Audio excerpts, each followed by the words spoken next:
India's largest digital media network Suman టీవీతో చేతులు కలపండి. ఫ్రాంచైజ్ ద్వారా లోకల్ మీడియా పార్ట్నర్ అవ్వండి. నమస్తే సురేష్ గారు. నమస్కారం ఉషా గారు. ఈ నూతన సంవత్సరానికి సంబంధించి మేషరాశి వారికి అసలు ఏ విధంగా ఉండబోతుంది అంటారు? ఎందుకు అంటే వర్షఫలం ఎప్పుడైతే తెలుసుకుంటూ ఉంటామో జాగ్రత్తలు తీసుకునే అవకాశం, దాంతోపాటు కొత్త బిజినెస్లు స్టార్ట్ చేయాలా వద్దన్న క్లారిటీ, రిలేషన్స్ మధ్య ఏ విధంగా రెటిఫై చేసుకోవాలన్న కొంత అవగాహన వస్తూ ఉంటుంది.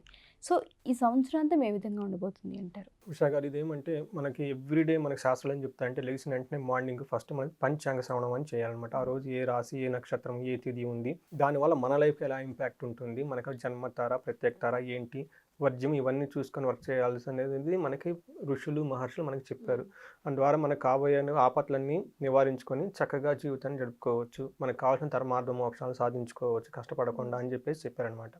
అందులోని ఇప్పుడు మనకు న్యూ ఇయర్ రాబోతుంది కాబట్టి 2014 మనకు ఉగాదికి వస్తున్నాయి. కానీ ఇప్పుడు మారిన ట్రెండ్స్ వల్ల ఏంటంటే ఇది కూడా న్యూ ఇయర్ కాబట్టి అండి, క్యాలెండర్ ప్రకారం ముందంతా ఎలా ఉంది ఏంటి అని తెలుసుకోవాల్సిన బాధ్యత ప్రతి ఒక్కరికి ఉందండి.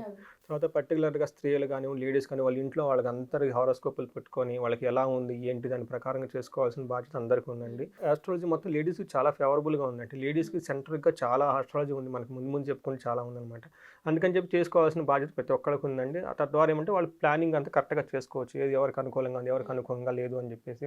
బిజినెస్ పీపుల్ కానీ, పొలిటికల్ పీపుల్ కానీ ప్రతి ఒక్కరికి చాలా ఇంపార్టెంట్ టూల్ అని చెప్పండి ప్లానింగ్ చేసుకోవడానికి. సో ఇప్పుడు మనం ఈరోజు వచ్చేప్పుడు మేషరాశి గురించి చెప్పుకుందాం అనుకుంటున్నామండి. ఈ మేషరాశికి వచ్చేప్పటికి అశ్విని 1, 2, 3, 4 పాదాలు, తర్వాత భరణి 1, 2, 3, 4 పాదాలు, కృతిక ఫస్ట్ పాదం వచ్చేటప్పటికి మనకు మేషరాశిలో వస్తాయి.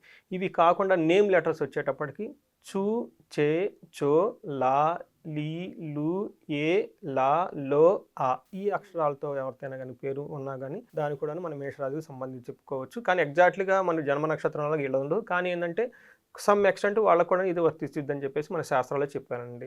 జనరల్గా మేషరాశి అనగానే వీళ్ళకి పౌరుషానికి పెట్టింది పేరండి. ఓకే, చాలా ధైర్యంగా ఉంటారు, చాలా సాహసంగా ఉండేసి పెద్ద పెద్ద ప్రాజెక్టులు చేస్తూ ఉంటారు. పొలిటిక్స్లో వీటన్నిటికి వీళ్ళు బాగా రాణిస్తారని చెప్పుకోవచ్చు అండి. మిలిటరీస్లో ఇలాంటి వాటిలో ఎక్కువ సంబంధించి.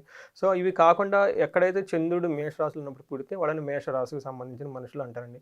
వాళ్ళకి ఏం చెప్తారంటే అండి, మన శాస్త్రాల్లో మేషస్తే యది సితే గౌచ లఘుబుక్ కామి మహోలాగ్రజో అని చెప్పేసి వాళ్ళకి ఏం చెప్తారంటే అండి, ఆ టైంలో పుట్టిన వాళ్ళకి మీల్స్ కొంచెం తింటారంటండి, స్వల్పంగా భోజనం చేస్తారు.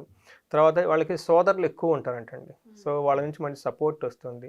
తర్వాత వచ్చేటప్పటికి వాళ్ళకి కాంతాసక్తులు అని చెప్పేసి వాళ్ళకి ఏమని చెప్తారంటే అండి, వాళ్ళకి ధర్మార్థ కామ మోక్షాలు, కామానికి సంబంధించి ఎక్కువ ఇంపార్టెన్స్. ఏదైనా పని చేయాలనుకున్నా, ఇంకోటి కావాలనుకున్నా, నాకు ఇది కావాలి, ఇది కావాలి, ఇది కావాలని ఈ రకమైన ఒక ఎక్కువ ఉంటుంది. ప్రమోషన్, ఇంకా ప్రమోషన్, ఇంకా ప్రమోషన్, ఇలాంటి డబ్బు, ఇంకా డబ్బు, ఇంకా డబ్బు, ఇలా ఒక ఏదో సాధించాలని ఒక పట్టుదల అనేది వాళ్ళకి. సాటిస్ఫాక్షన్ తక్కువ ఇంకా ఎక్కువ వర్క్ చేస్తూ ఉండి మనస్తత్వం కలవాళ్ళు ఈ మేషరాశికి సంబంధించిన వాళ్ళండి. సో ఈ సంవత్సరం వర్షఫలం వాళ్ళ గ్రహస్థితి కనుక మనం చూస్తామండి, ప్లానెటరీ పొజిషన్ మేషరాశిలోనే ఇప్పుడు ప్రస్తుతానికి జూపిటర్ గురువు గారు ఉన్నారండి. అది కూడా మే వరకు ఉంటున్నారు. తర్వాత మే తర్వాత అది మారిపోతుంది అనమాట. ఇప్పుడు ఉన్న పొజిషన్ అయితే అంత అనుకూలంగా లేదు, కానీ మే తర్వాత చాలా అనుకూలంగా ఉంటుంది గురువు వల్ల. తర్వాత వచ్చేటప్పటికి రాహు వచ్చేటప్పటికి 12th హౌస్లో ఉన్నారండి. ఈ 12th హౌస్లో రాహు వచ్చేటప్పటికి ఎక్స్పెండిచర్ని ఎక్కువ ప్రమోట్ చేస్తుంది. At a time foreign opportunities కూడా ఎక్కువ చూపిస్తుంది అనమాట. ఇది ఒక రకంగా ఎక్స్పెండిచర్ వైజ్ మంచిది కాదు, కానీ మనకి ఐటీ సాఫ్ట్వేర్ వీళ్ళకి కానీ ఫారిన్ ఆపర్చునిటీ, ఫారిన్ బిజినెస్ వాళ్ళకి చేస్తే చాలా మంచిదని చెప్పుకోవాలన్నమాట. నెక్స్ట్ కేతు 6th హౌస్లో ఉందండి. కేతు 6th హౌస్లో ఉండటం వల్ల చాలా మంచిది అని చెప్పుకోవాలన్నమాట. అంటే ఒక రకంగా మనకి రాహు కేతులు మంచిగా ఉన్నాయి. తర్వాత మే తర్వాత గురువు కూడా బాగుంది అని చెప్పుకోవాలి. వీళ్ళకి ఇంకొక అడ్వాంటేజ్ ఏమంటే అండి, శని మేజర్ ఇంపార్టెంట్ ప్లానెట్స్ అన్నప్పుడు వీళ్ళకి చాలా మంచి అదృష్టాన్ని తీసుకొస్తారు. శని వచ్చేటప్పటికి వీళ్ళకి 11th హౌస్లో ఉన్నారు. 11th హౌస్లో శని ఉండటం వల్ల చాలా బాగా కలిసి వస్తుంది. ఇది మనకి జనరల్గా చెప్పుకుంటాం. అంటే మనకి మహర్షులు ఏం చెప్పారంటే అండి, శని 11th హౌస్లో ఉంటే వాళ్ళకి ఆరోగ్య మర్ద లాభచ్చ, స్త్రీ పుత్ర సుఖవర్ధనం, చిత్తశుద్ధి అభిష్టార్థ లాభస్థానగే శనువు అని చెప్పేసి చెప్తారనమాట. అంటే 11వ హౌస్లో శని ఉండటం వల్ల ఆరోగ్యం బాగుంటుంది, అర్థం డబ్బులు బాగుంటాయి, లాభాలు ప్రకారంగా బాగుంటాయి, స్త్రీ పుత్రుల వల్ల సుఖం కలుగుతుంది, చిత్తశుద్ధి మైండ్ క్లీన్గా ఉంటుందని చెప్పేస్తే ఏదైనా కోరిక ఉండి ఏదైనా ఉంటే కనుక సిద్ధిస్తుంది, అభీష్ట సిద్ధిస్తుంది అని చెప్పి చెప్తారనమాట. ఇది వీళ్ళకి మొత్తం ప్లస్ పాయింట్స్ శని ఇస్తున్నారు వీళ్ళకి. సో తర్వాత చెప్పి రాహుకేతులు కూడా బాగున్నారు, ఫారిన్ ప్రమోట్స్ అవన్నీ చూపిస్తున్నారు. వీటన్ని కాకుండా జూపిటర్ గురువు గారు మే వరకు బాగా, ఆ తర్వాత కూడా వీళ్ళకి ఇంకా బాగున్నారు. సో నెక్స్ట్ రాహు ఏమవుతుందంటే జనరల్గా 2 అండి, వీళ్ళు 12th హౌస్లో ఉండడం వల్ల అనవసరమైన ఎక్స్పెండిచర్, అన్కంట్రోల్డ్ ఎక్స్పెండిచర్ ఉంటుంది. తర్వాత అనుకున్న పనిలో అంత యాక్టివ్గా వాళ్ళకి రిజల్ట్ ఉండదు. తర్వాత వచ్చేటప్పటికి అనవసరమైన టెన్షన్స్ అవి ఉంటాయి. అది ఒకటి. రెండో ఆస్పెక్ట్ వచ్చేటప్పటికి ఎవరైనా ఫారిన్ బిజినెస్ కానీ చేయాలని అక్కడ సెటిల్ అవ్వడానికి ఇది చాలా బెస్ట్ టైం అని చెప్పుకోవాలి. కేతు వచ్చేటప్పటికి వీళ్ళకి చాలా సపోర్ట్ ఇస్తుంది. ధనాన్ని కానివ్వండి, సౌఖ్యాన్ని కానివ్వండి, ఏదైనా పని చేస్తే మంచి సిద్ధి రావటం, దైవభక్తి, తర్వాత మంచి లగ్జరస్గా బట్టలు వేసుకోవటం కానివ్వండి, అలంకరించుకోవటం ఇవన్నీ ఉంటుందన్నమాట. బట్ ఓవరాల్గా 75-80% ఈ 4 ప్లానెట్స్లు ఇవి చాలా ఫేవరబుల్గా ఉన్నాయని చెప్పుకోవాలి మేషరాశికి. తర్వాత వచ్చేప్పటికి కెరీర్ ఎలా ఉంటుందంటేనండి, సిగ్నిఫికెంట్ చాలా పాజిటివ్ రిజల్ట్స్ ఉంటాయి. వాళ్ళకి రావాల్సిన ప్రమోషన్స్ వస్తాయి, సీనియర్ నుంచి అప్రిషియేషన్స్ వస్తాయి. ఫస్ట్ హాఫ్లో వచ్చేటప్పుడు ప్రమోషన్స్ చాలా ఎక్కువగా ఉందన్నమాట. మే తర్వాత ఇంకా బాగుంటుంది అనమాట. వాళ్ళకి మంచి బిజినెస్ స్టార్ట్ చేసినా కానీ బాగా కలిసి వస్తుంది వాళ్ళకి. తర్వాత అబ్రాడ్ ఆపర్చునిటీస్ అవన్నీ కెరీర్ ప్రకారంగా బాగుంటాయి. ఫస్ట్ 2-3 months కొంచెం వాళ్ళకి మేలో కొంచెం ఆగి ఆ తర్వాత ఏదైనా ప్లాన్ చేసుకుంటే చాలా బాగుంటుంది. తర్వాత హెల్త్ ఇష్యూస్ వాళ్ళు వచ్చేటప్పటికంటే ఆల్మోస్ట్ వాళ్ళకి రాక్ సాలిడ్ హెల్త్ ఉందని చెప్పుకోవాలన్నమాట. తర్వాత కొంచెం మెంటల్ టెన్షన్స్ ఉంటాయి, ఎందుకంటే రాహు కేతు ఉంటారు. రాహు ఉండటం వల్ల అది కూడాను మనీ రిలేటెడ్, అది కూడాను మైల్డ్ ఫీవర్, హెడ్ హేక్ ఈ టైపు అది తప్పక. బట్ మేజర్ హెల్త్ ఇష్యూస్ అయితే వాళ్ళకి ఏమీ ఉండవు అని చెప్పాలి. తర్వాత ఫ్యామిలీతో రిలేషన్షిప్ ఎలా ఉండాలంటేనండి చాలా బాగుంటుంది, ఎందుకంటే ప్లానెట్స్ బాగున్నప్పుడు అన్ని బాగానే ఉంటాయి. సో వాళ్ళకైతే రిలేషన్షిప్ విత్ ఫ్యామిలీ మెంబర్స్ చాలా హార్మోనియస్గా ఉంటుంది. ఆగస్టు, అక్టోబర్, డిసెంబర్లో కొంచెం ఫ్యామిలీ మెంబర్స్తో ఛాలెంజెస్ ఎక్కువ ఉంటుంది అనమాట. అంటే టోటల్ 12 monthsలో ఈ ఒక్క 3 months కొంచెం, అంటే వేరే ప్లానెట్స్ కూడా ఉంటాయి కదండి, అవి కొంచెం 8th హౌస్లోకి అట్లా రాగానే కొంచెం డిస్టర్బ్డ్గా ఉంటుంది. బట్ అది కూడా 1 month 2 months తర్వాత అంతా బాగుంటుంది.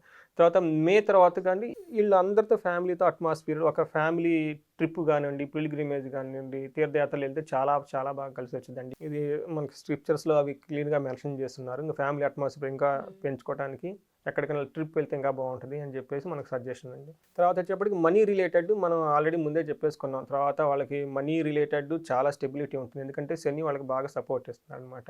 సాటర్న్ ఉండటం వల్ల మనీ ఫ్లో ఎప్పుడు కంటిన్యూస్గా ఉంటుంది. తర్వాత రాహు ఉండటం వల్ల స్పెండ్ చేసేది అనవసరమైన స్పెండింగ్లు చేసే ఒక అవకాశం ఉంది, దాన్ని కంట్రోల్ చేసుకోవాలండి. టోటల్గా ఫైనాన్షియల్ ప్లానింగ్ ఉంటే బాగుంటుంది, ఎందుకంటే డబ్బులు వచ్చినంత వెంటనే ఖర్చు చేస్తే ఎక్కువ చేయకూడదు కదా. రాహు ఏం చేస్తుందంటే వాళ్ళ మెంటల్ని ప్రమోట్ చేస్తుంది అనమాట, అనవసరమైన ఖర్చు పెట్టించడానికి, వేస్ట్ ఖర్చు అంటనమాట. నెక్స్ట్ రెమెడీస్ వచ్చేటప్పుడు చాలా సింపుల్ రెమెడీస్ అండి. వీళ్ళకి పర్టికులర్గా రాహు 12th హౌస్లో ఉండటం వల్ల, మెంటల్ టెన్షన్స్ ఉండటం వల్ల గణపతిని గరికతో పూజిస్తే చాలా చాలా బాగా కలిసి వస్తుంది. సంకష్టహర చతుర్థి చేయటం, తర్వాత గణపతి అథర్వ శీర్షం అని చెప్పేసి మనకు ఉంటుందండి. అది ఉదయం సాయంత్రం చదువుకుంటే అది చాలా సింపుల్గా ఉంటుంది కూడా, దాన్ని చదువుకుంటా కానీ చాలా ఎఫెక్ట్ రిజల్ట్స్ ఉంటాయి వాళ్ళకి.